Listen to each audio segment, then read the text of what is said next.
Hey guys, Jake from Sharp. Today we're taking a look at the Kurosaki Shizuku Gyuto in 240 millimeters. So like I said, the blade length on this guy is going to be 240 millimeters with a 395 millimeter overall length.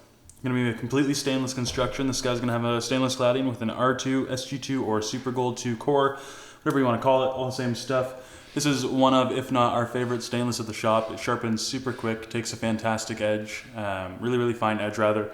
And it benefits from being brought to a higher grit stone, much like a carbon, because of that fine structure being a powdered steel. Of course, you still get the benefits of being fully stainless. It does drive the price up a little bit, but you get what you're paying for, and this really is the best of both worlds in our opinion. Show you guys the sashimi pattern on this guy.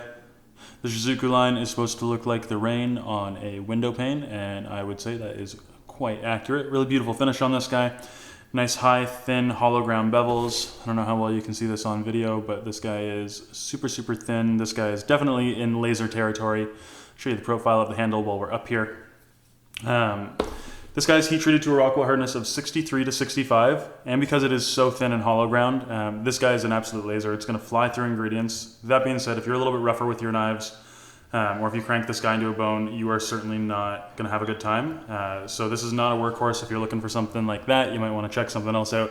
But if you're looking for an absolute laser of a Gyuto, this is going to be right up your alley. Some more specs on this guy. We're looking at 51 millimeters from the heel to the spine, 2 millimeter spine. Kurosaki does a really nice job with this fit and finish. So nice rounded choil and spine, no sharp edges anywhere on this guy.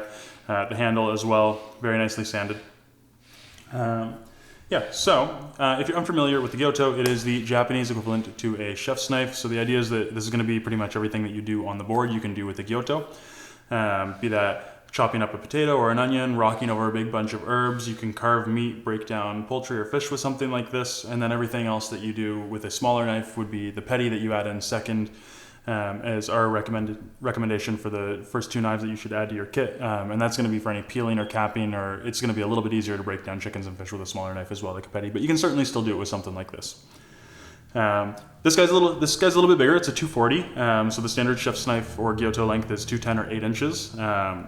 So if you can get used to the length of this, I would argue that it's a more versatile knife. A 240 is my most used knife at home and was professionally as well. For a couple reasons.